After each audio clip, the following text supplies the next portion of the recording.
ॐ स्थापकाय च धर्मस्य सर्वधर्मस्वरूपिणे अवतारवरिष्ठाय रामकृष्णाय ते नमः। जननीं शारदां देवीं रामकृष्णं जगद्गुरुं पादपद्मे तयो श्रित्वा प्रणमामि मुहुर्मुहुः। नमः श्री अतिराजाय विवेकानन्दसूरये सच्चित्सुखस्वरूपाय स्वामिने तापहारिणे। गुरुब्रह्मा गुरुर्विष्णुः गुरुर्देवो महेश्वरः गुरुस्साक्षात् परब्रह्म तस्मै श्री गुरवे नमः।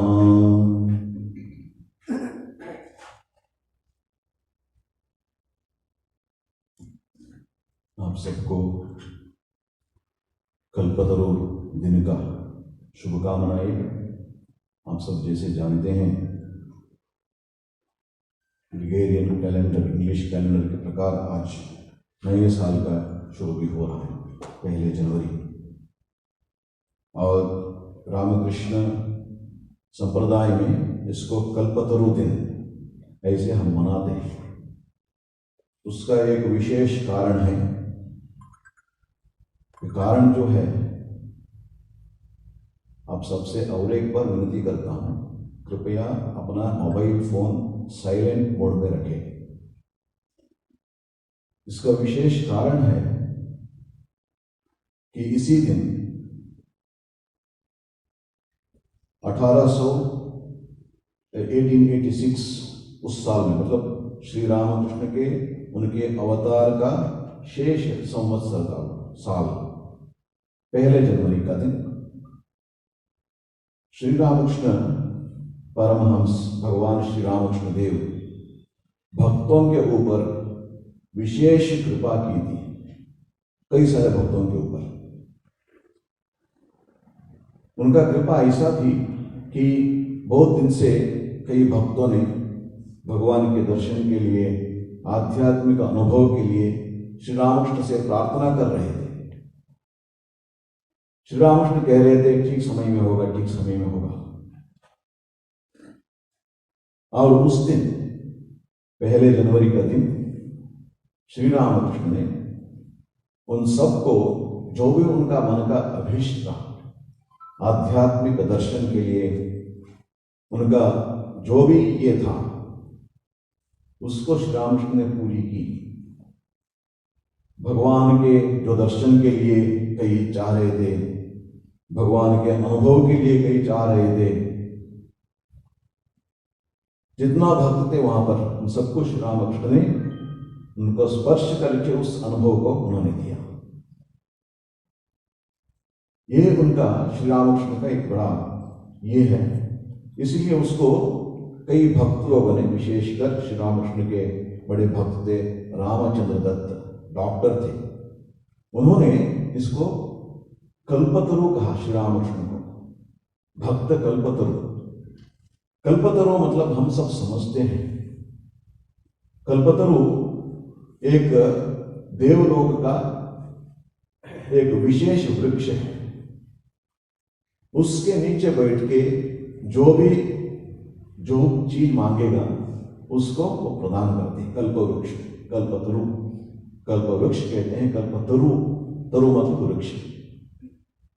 इसीलिए उन्होंने कहा, जैसे उस दिन श्री रामकृष्ण सब भक्तों को उनका जो मन का कामनाएं थी, मतलब आध्यात्मिक अनुभव का, उसको उन्होंने पूरा किया। इसलिए श्री रामकृष्ण कल्पतरु बन गए, ये बात उन्होंने कहा। और उस दिन से हर साल उसको मनाते थे।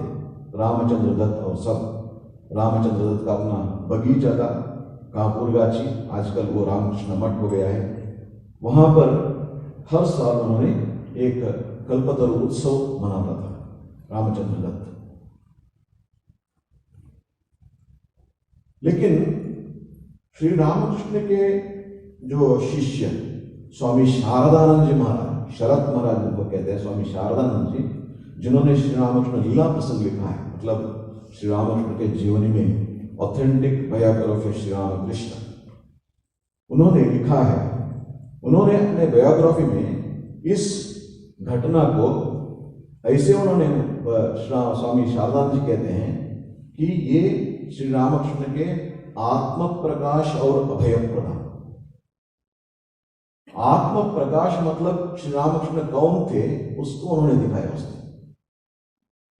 और उसी के साथ साथ सब भक्तों को अभय प्रदान मतलब मैं हूं आपके लिए, डरने का भय का कोई कारण नहीं है, ऐसे उन्होंने अभय दिया सब भक्तों को। यह बात स्वामी शारदानंद कहते हैं। श्री रामकृष्ण जो हम सब जानते हैं, उन्होंने अवतार लिया धर्म स्थापना के लिए। जैसे स्वामी विवेकानंद कहते हैं, हम पहले अभी स्तोत्र में कहे स्थापक आए थे धर्मस्य, धर्म स्थापना करने के लिए आए थे श्री रामकृष्ण, पुनः प्रतिष्ठापन करने के लिए। श्री रामकृष्ण कल्पतरु थे सिर्फ उस एक दिन नहीं। स्वामी शारदानंद कहते हैं, हमने श्री रामकृष्ण को दक्षिणेश्वर में हो, उसके बाद श्यामपुकुर में कुछ दिन रहे थे स्वामी श्री रामकृष्ण वहां, और इसमें काशीपुर उद्यान गृह में हम देखे हैं लगभग रोज श्री रामकृष्ण कल्पतरु होते थे।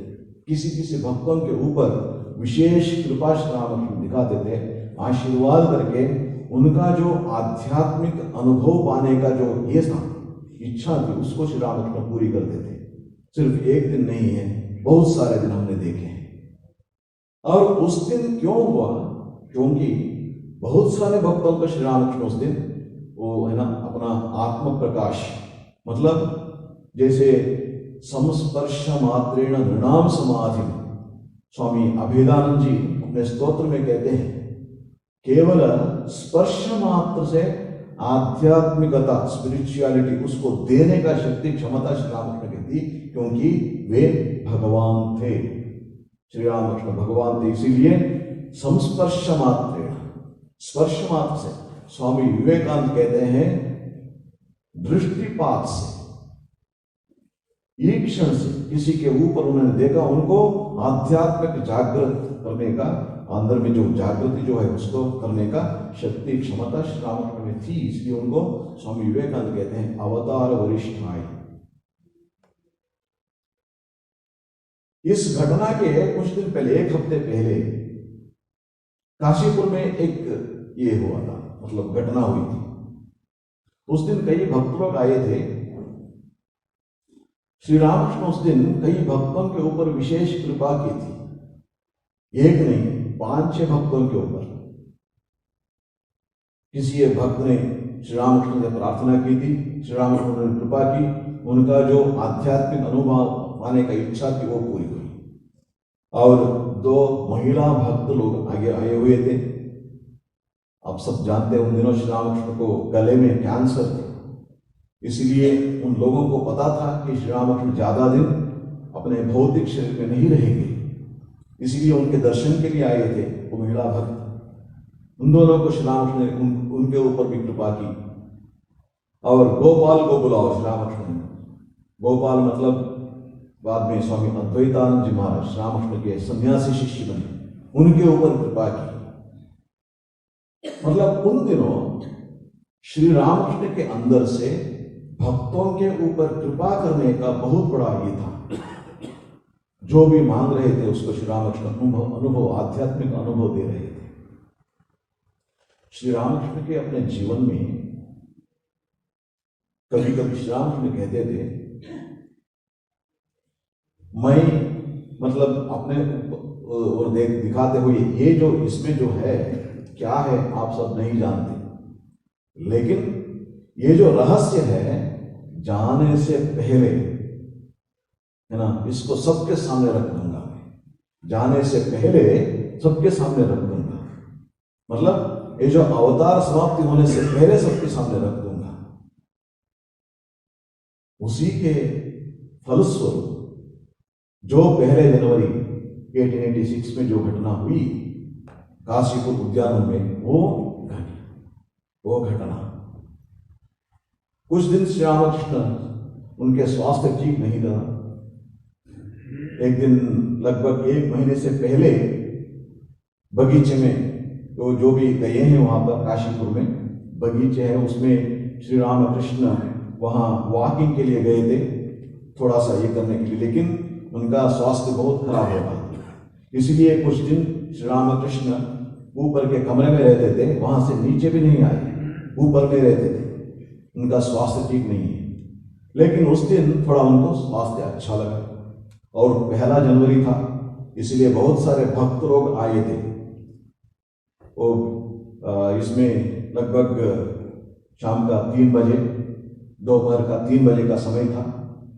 भक्त लोग सब आके इकट्ठा हो रहे थे एक एक करके, और श्री रामकृष्ण को थोड़ा अच्छा लगा उस दिन, इसलिए धूप भी था, इसलिए ऊपर के कमरे से श्री रामकृष्ण बोले थोड़ा वॉकिंग करूंगा, पायचरी करने के लिए जाऊंगा। और श्री रामकृष्ण वहां से नीचे आए, कमरे के नीचे। वहां पर उस कमरे में और बाहर लगभग 30 के करीब भक्त लोग थे उस समय। और जैसे श्री रामकृष्ण नीचे आए, उस भक्त लोग बहुत खुश हो गए, सब जहां थे वहीं पर से प्रणाम किया श्री रामकृष्ण को, क्योंकि उन दिनों उनके पाद स्पर्श करके प्रणाम नहीं करते थे, क्योंकि श्री रामकृष्ण को किसी ने प्रणाम किया स्पर्श करके बहुत वेदना होती थी श्री रामकृष्ण को, फिर गंगा जल से अपने पैर धोना पड़ता था, ये सब होता था। इसीलिए भक्तों ने एक संकल्प किया था, जो भी प्रणाम करेंगे दूर से करेंगे, उनको स्पर्श नहीं करेंगे। इसलिए दूर दूर से प्रणाम किया। और श्री रामकृष्ण उस ग्रह से बाहर गए। बाहर जैसे इसमें बगीचे में श्री रामकृष्ण वॉकिंग करते गए, वहां गेट के ओर श्री रामकृष्ण गए, और आधे दूर जाने के बाद पीछे पीछे भक्त लोग आ रहे थे। उस जगह पे एक वृक्ष था, आम का पेड़, उसके नीचे कई भक्त वहां बैठे थे, आपस में बातचीत कर रहे थे। जैसे श्री रामकृष्ण आने का ये देखे उन लोगों ने, उसमें गिरीश चंद्र घोष था, रामचंद्र दत्त, अतुल, ऐसे कई भक्त थे। उन लोगों ने जैसे श्री रामकृष्ण वहां आने का देखा, बहुत खुश हो गए उन लोग, और हाथ प्रणाम करते धीरे धीरे श्री रामकृष्ण के पास आए। सब लोग प्रणाम किए दूर से ही, और गिरीश को देखने के बाद अब तक कोई कुछ बात नहीं कहे थे, सब मौन थे, मौन होकर सब देख रहे थे। जैसे गिरीश चंद्र को श्री रामकृष्ण ने देखा, श्री रामकृष्ण उनसे एक बात कहते हैं, अच्छा गिरीश, तुम सबसे इतनी बात कहते फिरते हो, तुमने क्या देखा और क्या समझा? उन दिनों गिरीश चंद्र घोष, आप सब जानते हैं, बहुत बड़ा ये था, मतलब ड्रंकर्ड, बहुत सारे, उन्होंने बहुत सारे पाप किया, तो बोलते थे खुद ही।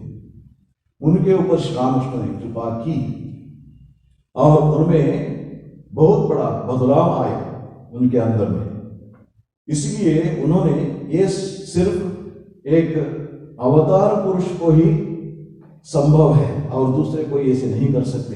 बड़े महापुरुष होने से भी मेरे जैसे पापी को उद्धार नहीं कर सकते। इसलिए श्री रामकृष्ण अवतार है, श्री रामकृष्ण अवतार है। इस बात को गिरीश सबसे बोलता था, उन दिनों प्रचार करता था इसको। श्री रामकृष्ण इसीलिए उनसे पूछा, क्या देखा हो तुमने, क्या समझा हो तुमने, सबसे ये सब बोलते फिरते रहते हो। और गिरीश चंद्र घोष, देखिए उनके अंदर इतना विश्वास था, विश्वास आकार कहते हैं उनको, विश्वास का आकार। एकदम उन्होंने घुटने में आकर हाथ को जोड़कर श्री रामकृष्ण को ओर के देखते हुए उन्होंने ये बात कहा, व्यास वाल्मीकि जिनकी महिमा नहीं गा सके, मेरे जैसे क्षुद्र व्यक्ति उनके संबंध में क्या कह सकता है। एक बात समझ लें यहां पर, व्यास वाल्मीकि। व्यास आप जानते हैं भागवत के बारे में, श्री कृष्ण के लीला के बारे में लिखा है, और उतना लिखने के बाद कहते हैं ये सब पर्याप्त नहीं है, जो भी मैंने कहा है वो पर्याप्त नहीं, व्यास महर्षि कहते हैं। वैसे वाल्मीकि भी रामायण को उन्होंने लिखा है और वो कहते हैं मतलब पर्याप्त नहीं है। जो भी अपना जो वाक्य मनाती तक, श्री रामकृष्ण के बारे में स्वामी विवेकानंद कहते हैं वाक्य मतलब वाच, हमारा जो बात जो है मुंह से निकलता है उससे और मन से अतीत है, मतलब इससे वर्णन नहीं कर सकते। वो गिरीश वही बात कह रहा था श्री रामकृष्ण को, व्यास वाल्मीकि जिसके बारे में मतलब महिमा नहीं गा सके, उनके बारे में मेरे जैसे क्षुद्र व्यक्ति क्या बोल सकेगा। उनका जो विश्वास इतना जोर था और इतना श्रद्धा श्री रामकृष्ण के ऊपर, उसको सुनने के बाद श्री रामकृष्ण उनमें ये जो भावावस्था कहते हैं उसमें गए और श्री रामकृष्ण कहते हैं तुम लोगों से और क्या कहूं, आशीर्वाद देता हूं तुम्हें चैतन्य हो।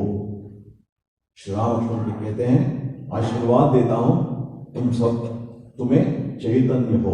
चैतन्य हो बांग्ला में कहते हैं चैतन्य हो। चैतन्य मतलब आध्यात्मिक चैतन्य। चैतन्य तो अंदर है, वो जागृत होगा। श्री रामकृष्ण ने कहा मैं आशीर्वाद करता हूं तुम सब में चैतन्य हो। जैसे श्री रामकृष्ण ये बात बोले तब तो क्या हुआ, वो गिरीश वो सब उन सबको पता लग गया ये तो आज सब सीमा उन्होंने पार कर दिया। कृपा का जो सीमा जो होती है उस सबको उन्होंने पार कर दिया। सबके ऊपर श्री रामकृष्ण आशीर्वाद कर रहे, इसीलिए फूल देके श्री रामकृष्ण की पूजा की, जय श्री रामकृष्ण बोलने लगे। और उनके अंदर एक हर एक जो ये थे भक्त थे वहां पर, उनके अंदर इतना आनंद उनको होने लगा और उस आनंद से विभोर होकर वो सब क्या करे श्री रामकृष्ण को आके प्रणाम करने लगे। वो भूल गया हमने ये थी कि श्री रामकृष्ण को पाद स्पर्श करके प्रणाम नहीं करेंगे, ये तो उन्होंने सब ये थी, लेकिन श्री रामकृष्ण को स्पर्श करके प्रणाम करने लगे सब, पाद स्पर्श करके। जैसे ही जिन्होंने उनको पाद स्पर्श किया, श्री रामकृष्ण उनको स्पर्श करके आशीर्वाद किया। जैसे श्री रामकृष्ण को आशीर्वाद किया, हर एक को मन का जो कामना थी, आध्यात्मिक साधना करते थे लेकिन जो पाने का इच्छा थी वो नहीं पा रहे थे, लेकिन उस दिन वो ही अनुभव सबको होने लगा। हर एक को एक भक्त थे वैकुंठ सन्याल, रामकृष्ण के भक्त थे। उनको जब श्री रामकृष्ण ने स्पर्श किया, उनको जो भी मांग रहा था वो उनको हुआ। उन्होंने जोर जोर से चिल्लाने लगा, जो भी हो आ जाओ आ जाओ, क्योंकि उस समय श्री रामकृष्ण के आने वाले दिन में जो सन्यासी होने वाले शिष्य थे वो सब अंदर थे कई, और ऊपर श्री रामकृष्ण के कमरे में शरद और लाडू, स्वामी शारदानंद जी, स्वामी अद्भुतानंद जी, वो दोनों श्री रामकृष्ण के कमरे साफ कर रहे थे। इतना हो रहा है लेकिन अपने काम में लगे हुए थे, बाहर नहीं आए। इसलिए श्री रामकृष्ण वापस आने से पहले उनके कमरे परिष्कार करेंगे, उनका जो बिछाना जो है वो धूप में रखेंगे, वो सब करेंगे।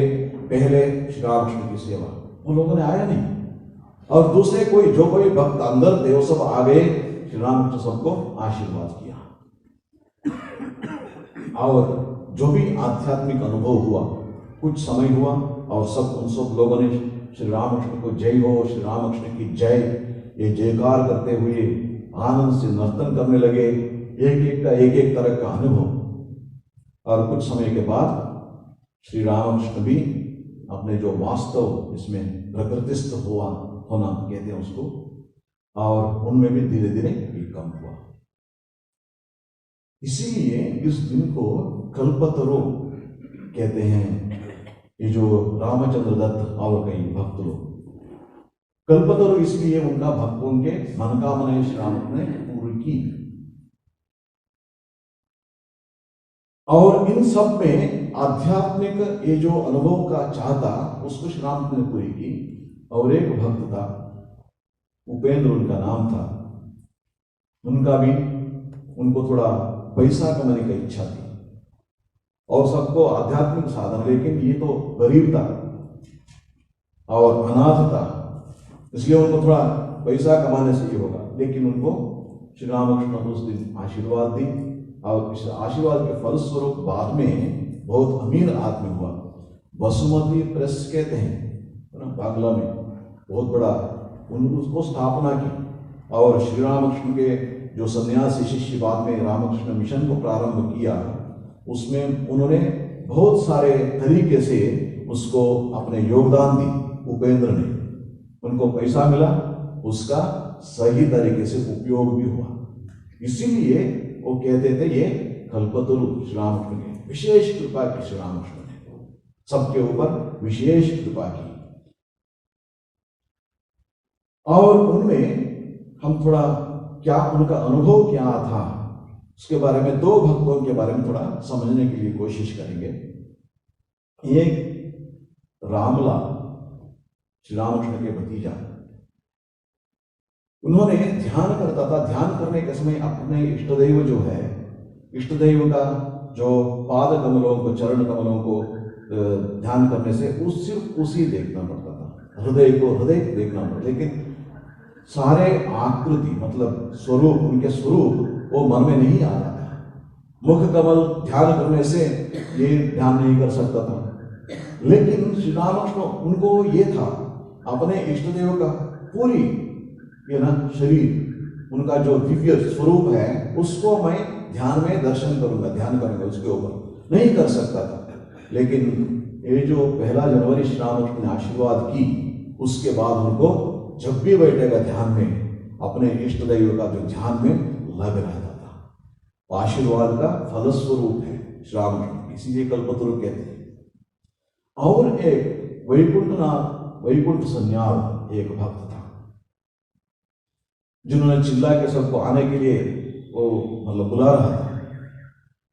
उनका मतलब श्री रामकृष्ण से सब समय आके प्रार्थना करता था, है ना, मुझे बहुत मैं साधना कर रहा हूं लेकिन साधना का फल नहीं मिल रहा, क्या फल चाहिए? सब समय भगवान का जो ये है रूप मुझे दिखना चाहिए, मेरे इष्ट देव का रूप सब समय मैं देखता रहा। उस दिन जब उन्होंने प्रणाम की, श्री रामकृष्ण को प्रणाम करते हुए उन्होंने बोला, मेरा अभीष्ट पूर्ति करना चाहिए। श्री रामकृष्ण ने बोला उनको, बोले जो तुम चाहते हो वो सब तुम्हें मिल गया है। तो वैकुंठ ने बोला तो मिल गया, तो आप जब बोल रहे हो ठीक ही मिल गया है, लेकिन वो मेरे समझ में आना चाहिए, अभी तक मुझे यह समझ में नहीं आ रहा है। श्री रामकृष्ण स्पर्श करके ठीक होगा। उसके बाद उसको ये अनुभव होने लगा, जो भी देख रहा था किसी के घर के प्रति देखने से, वहां पर से श्री रामकृष्ण के जो हंसते हुए बदन उनके सामने आता था, मुस्कुराते हुए श्री रामकृष्ण।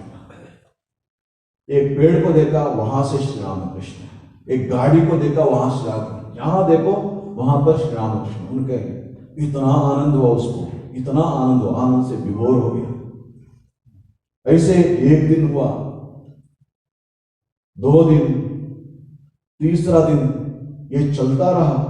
और उसके बाद 1 जनवरी तो छुट्टी था, उसके बाद अपना जो शनिवार आया, और उसके बाद इतवार, उसके बाद सोमवार मतलब उसको अपने ऑफिस में जाना होगा, वहां जाके अपना जो जॉब है उसको करना होगा। वहां जाने से उसके ऊपर मतलब ध्यान नहीं दे पा रहा है। जहां देखो श्री रामकृष्ण का जो सुंदर बदन दिख रहा है।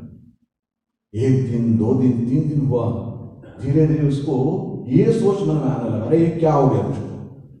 तो मैंने सोचा ये तो बहुत अच्छा लगेगा, लेकिन मैं अपना काम नहीं कर सकूंगा तो क्या होगा? तो पैसा कमाने के लिए नहीं होगा, काम से निकाल देगा ये धनी, और क्या होगा?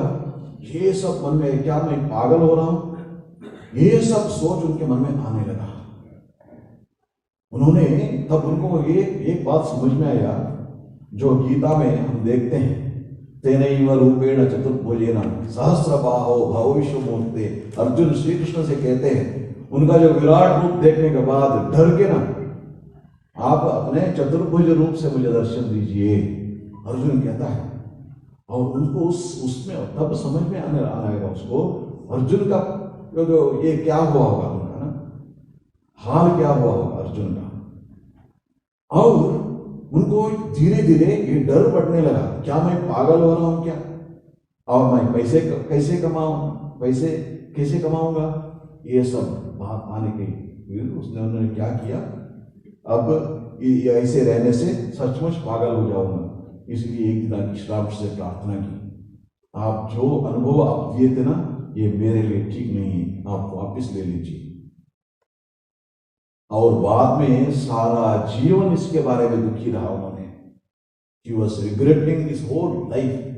क्या हुआ था, पागल होने से हो जाता था, उसमें क्या है, क्योंकि ये भगवान का जो अनुभव, क्योंकि जैसे श्री रामकृष्ण ने बोला अच्छा ठीक है, उनका वो जो अनुभव है वो हट गया। और उसके बाद में उन्होंने सोचा अरे अब क्या कर दिया मैंने क्या कर दिया, श्री राम को दिया था और उसको रखने में ये नहीं है। इसलिए कहते हैं जो आध्यात्मिक अनुभव जो है, जो भी होना चाहिए उसके लिए हमारे तरफ से भी तैयारी होना चाहिए। मन जब परिशुद्ध नहीं होगा, चित्त शुद्धि नहीं होगी, उस समय जब आध्यात्मिक अनुभव वो नहीं रहेगा, उसको रखने का क्षमता नहीं होगा इंसान में। इसीलिए पहले चित्त शुद्धि के बारे में बोलते हैं, पवित्र हो जाना चाहिए, उसके बाद आध्यात्मिक अनुभव जब होगा उसको रखने में, उसको अनुभव करने में वो सामर्थ्य रहेगा। इसलिए श्री रामकृष्ण सबको कहते थे समय होने पर होगा। इसको भी वैकुंठ सन्याल को भी यही बात कहते थे श्री रामकृष्ण, समय होने पर होगा। लेकिन उन्होंने सुना और उन्होंने प्रार्थना की मुझे नहीं, आप मुझे समझा दीजिए इस सबको। और जैसे श्री रामकृष्ण ने आशीर्वाद दी, ये सब अनुभव होने लगा और सोचा उन्होंने क्या मैं पागल हो जाऊंगा। जो चाहता था वो मिला, लेकिन उसको रखने का क्षमता नहीं था उसमें। इसीलिए श्री रामकृष्ण सचमुच कल्पतरु थे। लेकिन वैकुंठ ये बात बोलते हैं, फिर भी जब भी मैं बैठता था ध्यान करने के लिए, तब श्री रामकृष्ण का जो कृपा दृष्टि मेरे ऊपर हो रहा है अभी भी। जब भी मैं चाहता हूँ जाके बैठ जाओ ध्यान में और श्री रामकृष्ण को मैं देख सकता हूँ। ये बात कहते थे बाद में भी वैकुंठ संज्ञा। इसलिए ये जो आध्यात्मिक कल्पतरु स्वामी शारदानंद जी कहते हैं, इससे श्री रामकृष्ण ने क्या किया, उस दिन भक्तों में मन में ये भाव था हम तो अयोग्य हैं, हम तो मतलब ये आध्यात्मिक अनुभव, क्योंकि इतना साधना कर रहे हैं अनुभव तो नहीं हो रहा है, लेकिन यहां सामने श्री रामकृष्ण है और उन्होंने उस देवलोक से आए हुए ये देव मानव हमारे सामने है। उनकी कृपा से जो भी हो सकता है, सब कुछ हो सकता है, ये एक भाव उनके मन में आया। इतना मतलब उनको कोई डर नहीं था, हमारे तो है, कौन है, श्री रामकृष्ण है, हमारे देखभाल करेंगे। और दूसरी बात, उनके अंदर जो दिव्यत्व जो है, मतलब भगवान स्वामी, जो भगवान स्वयं स्वामी विवेकानंद कहते हैं उनका अवतार वरिष्ठ है, देवमान, ये जो उनके अंदर जो शक्ति है उसको श्री रामकृष्ण ने उस दिन सबको दिखाया, सबके सामने। श्री रामकृष्ण बोल रहे थे जाने से पहले ये है ना, ये रहस्य जो है सबके सामने खोल दूंगा। उस दिन श्री रामकृष्ण खोले थे। इसलिए स्वामी शारदानंद जी महाराज को आत्म प्रकाश कहते हैं और उसके साथ साथ अभय प्रदान, सबको श्री रामकृष्ण अभय दिए थे श्री रामकृष्ण। इसलिए हमें ये समझना चाहिए सिर्फ एक दिन नहीं, श्री रामकृष्ण रोज कल्पतरु थे, नित्य कल्पतरु। लेकिन उसके लिए हमारे अंदर से थोड़ा तैयारी चाहिए, उनसे प्रार्थना करना चाहिए, पवित्रता। जितना पवित्र होंगे उनकी कृपा पाने के लिए उतना योग्य होंगे। जो भी हो श्री रामकृष्ण के पकड़े उनको छोड़ेंगे नहीं श्री रामकृष्ण। ये सब हमें याद रखना चाहिए, क्योंकि जैसे मतलब एक हमारे स्वामी जी कहते हैं, एक बड़े समय स्वामी जी कहते हैं, पहले तो हम समझते हैं हम श्री रामकृष्ण को पकड़ते हैं और एक समय आएगा श्री रामकृष्ण हमें पकड़ते हैं। उन्होंने पकड़ लिया। श्री रामकृष्ण कहते हैं जब बच्चा ना पिता के साथ चलेगा वो पिता के हाथ बच्चा पकड़ेगा तब वो गिर जाने का भय है, लेकिन जब पिता बेटे का हाथ पकड़ेगा वो गिरेगा नहीं। वैसे ही धीरे धीरे आप देखोगे श्री रामकृष्ण अपने हाथ पकड़े हैं। इसीलिए श्री रामकृष्ण की वही कृपा बहुत जरूरी है। इसके लिए जो भी हमें जो साधना करना हो और हमारे जीवन ऐसे बीतना होगा, क्योंकि आप सब जानते हैं हम स्पिरिचुअलिटी के बारे में कहते हैं, लेकिन उसको मन पवित्र होने का ये क्या है, मोरालिटी से शुरू होता है। मोरालिटी जो है वो उसके लिए, स्पिरिचुअलिटी के लिए वो फाउंडेशन है। मोरालिटी का फाउंडेशन नहीं रहा वो स्पिरिचुअलिटी सुपरस्ट्रक्चर नहीं रहेगा। इसलिए हमारे जीवन को धीरे धीरे सुधरने का कोशिश करना चाहिए। जब ध्यान सब करो, उसके साथ साथ नित्य जीवन में हम जो भी काम करेंगे वो धीरे धीरे अच्छे तरीके से, ठीक ठीक तरीके से करने के लिए अपने अंदर से जो परिशुद्धता, पवित्रता लाने के लिए कोशिश करना चाहिए। उसके लिए श्री रामकृष्ण हमारे साथ सब समय है। उसी एक भरोसा श्री रामकृष्ण ने दी थी, आश्वासन श्री रामकृष्ण ने हम सबको दी थी। इसलिए उस श्री रामकृष्ण को, कल्पतरु श्री रामकृष्ण को, और जो जिन्होंने आत्म प्रकाश किया, उसे अभयदान दिया सबको, उस श्री रामकृष्ण को हम प्रणाम करेंगे और उनके आशीर्वाद सबके ऊपर रहे, उनकी कृपा, श्री रामकृष्ण की कृपा सबके ऊपर रहे, यही प्रार्थना करते हुए ये जो वाणी को विश्राम देता हूँ। और इसके बाद भजन होगी, भजन के बाद आरती, आरती के बाद सबको फल प्रसाद का वितरण होगा। आप सबको फिर एक प्रार्थना भगवान से, भगवान श्री रामकृष्ण से, माता शारदा देवी, स्वामी विवेकानंद से हम सबके ऊपर उनकी कृपा सदा बने रहे। ओम शांति शांति शांति। हरि ओम तत्सत्। श्री राम कृष्णार्पणमस्तु।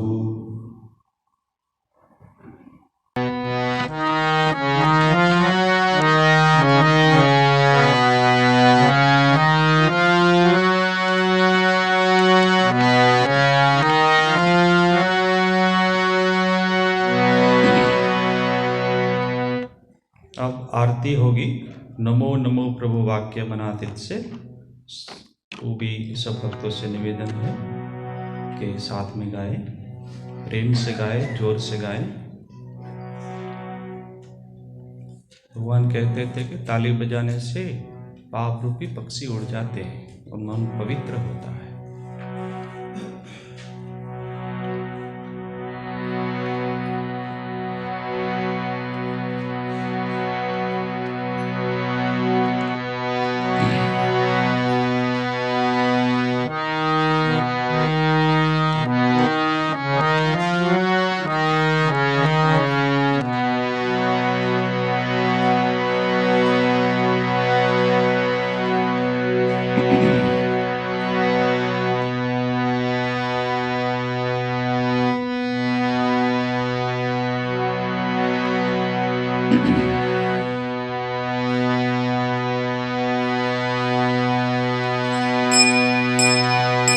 नमो नमो प्रभु वाक्य मनातीत मन वचने का आधार, प्रभु मन वचने का आधार।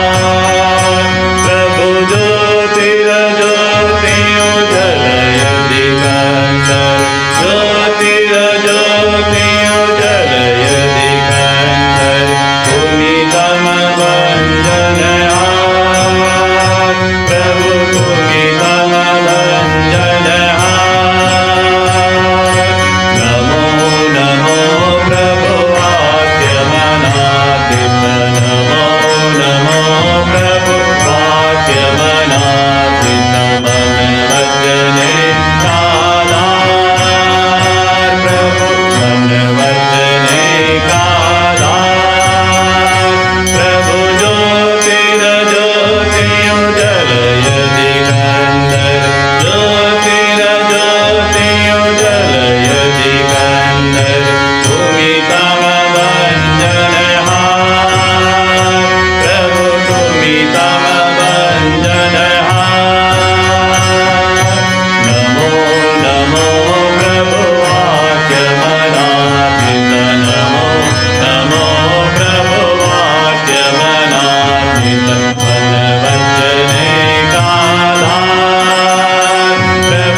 गायत्री चंद भगत वृंद आरती तुम्हार गायत्री चंद भगत वृंद आरती तुम्हार जय जय आरती तुम्हार हर हर आरती तुम्हार शिव शिव आरती तुम्हार खंडन पावन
जय स्वामी जी महाराज जी की जय। जय चंडी मनसा माए की जय। जय श्री गुरु नानक देव जी की जय।